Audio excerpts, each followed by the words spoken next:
Well, for more on this, I'm joined now on the line from Detroit by the Chief Republican Strategist, Erol Morkoc. Good to see you, Erol, and Happy New Year to you. I mean, shouldn't some members of Congress, at least those in the Congressional Intelligence Committees, who are often briefed on classified information by the administration, been briefed before the strikes on Venezuela took place? Because according to the U.S. Constitution, Congress must be involved in situations where U.S. armed forces are introduced to overseas attacks.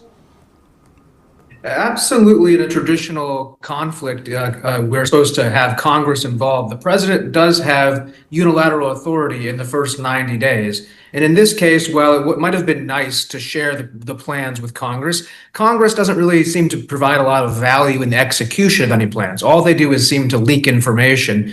And ultimately, what we had here was a criminal arrest of somebody with an international criminal warrant out, brought under international criminal jurisdiction. So the Trump administration's purview here is this was a law enforcement action and not a military action.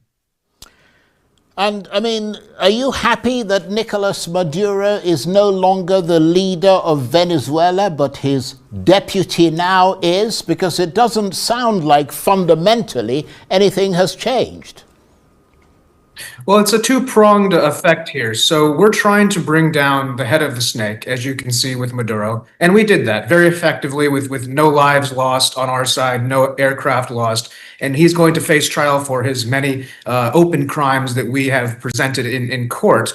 Now, when you come to the operations of Venezuela, I think it's such a shock for the amount of kinetic force the U.S. was able to apply to extract the leader of Venezuela, that anybody there right now is basically like a mouse looking over their shoulder waiting for a hawk. So it's not entirely in the U.S.'s extreme interests to come in with a big invasion or to try to set up a shadow government, as much as we're curious perhaps to watch and see how they're able to work with us on the ground. Keep in mind, we're there only for the oil. When Hugo Chavez and the communists overthrew the government when Venezuela was one of the wealthiest countries in the world, they kicked out all the American oil companies. Those American oil companies paid for and still have the mineral rights and oil rights to that oil. They stole our oil and we went back to get it, just as President Trump has said. So regardless of who is going to be the acting short-term leader, it certainly isn't going to be them in the long term. And in the long term, we're there to get our rightful mineral rights back in the end. And if they want to be part of that, perhaps they can be. But ultimately, the Venezuelan people have a great opportunity here for actual change. And as we saw, the European Union, Brazil, the United States, obviously many countries did not recognize Maduro's victory as legitimate and called for more elections. So I think the best and most democratic thing to do now that the illegal usurper Maduro has been taken for justice is to potentially let the Venezuelans have their own election. And we'll see how that goes for them. Well, I mean, it's just interesting that as you mentioned there, Maduro is not considered to be a legitimate president, and in fact, the White House had condemned the government in Venezuela 6 months ago, accusing it of having stolen the election, but now has decided to support the same government. Well, it's a short-term situation. It's almost like wait and see. For example, the Nobel Prize winner, I don't want to mispronounce her name, she was unwilling to go on the ground in the early part of this thing. We had a plan for her potentially if she wanted to go and do that, and she didn't feel the conditions were safe enough. Right now, everybody who would be left there is going to be terrified, horrified, mortified of the same fate that Maduro had. So in the short term, while it might look a little bit interesting, it also is the least detrimental strategy to the day-to-day life of the Venezuelan people. There's no U.S. servicemen and women besides CIA on the ground. And more importantly, it doesn't really project to the world what we're doing. The confusion, the fact that we're here unable to quite put our finger on it is exactly what Donald Trump and Pete Hegseth want. They want nobody to understand what they're doing while they keep doing these things in the back door. Keep in mind, right before they took Maduro, Donald Trump deflected everybody's attention to Iran. He was posting about Iran, saying we're going to, if their protesters are attacked, if this and that is attacked, focus on Iran. Everybody's looking that way. He goes this way. Everybody's looking at the government sitting there wondering what's happening in the back door of the CIA, and everybody has a very strong plan. Unfortunately, I just don't know it, or else I would share it with you.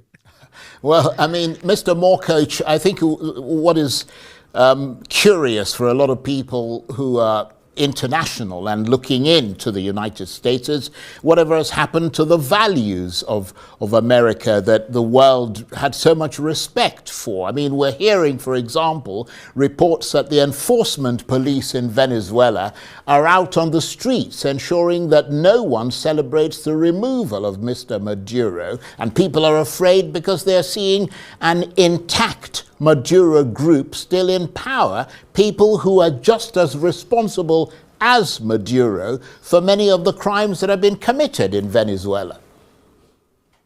Yeah, and I agree with all of those points as valid and criticisms. I think one thing the United States can stand on is that repeatedly throughout history, we've toppled and brought down dictators, whether it be Noriega, whether it be Mr. Hitler, or whether it be, in the end, Nicolas Maduro. What Nicolas Maduro has done to his own people in terms of violence has been well documented, whether that's effectively Tiananmen Square-style armored vehicles running over protesters, caging and eliminating political opponents, international narcotics trafficking, let alone the catastrophic failure of his country's currency, which is stealing from the labor value of everybody, to the point where Venezuelans in 1 year lost over 21 pounds per Venezuelan. Now, here in America, we could probably use that. But in Venezuela, that wasn't a good statistic. They were eating zoo animals at one point. So I have no doubt that the thugs who have taken over what was the most prosperous country in Latin America or in South America and run it into the ground are going to have a final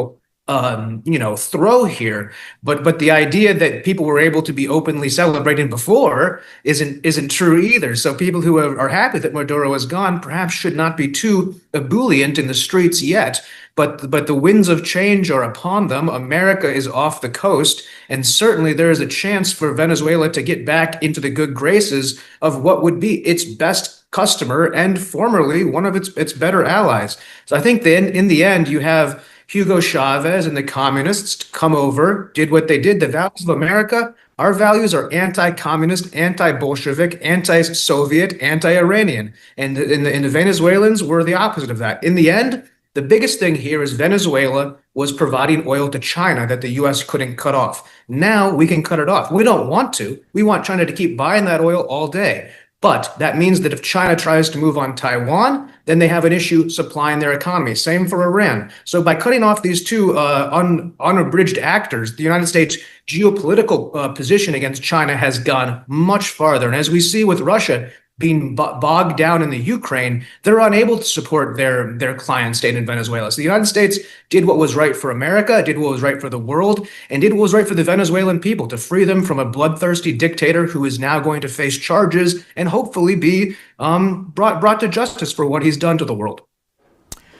And I mean, do you think the US government has a strong legal case against Mr. Maduro in that New York court? Because virtually every international lawyer has called the seizure of Mr. Maduro a violation of international law.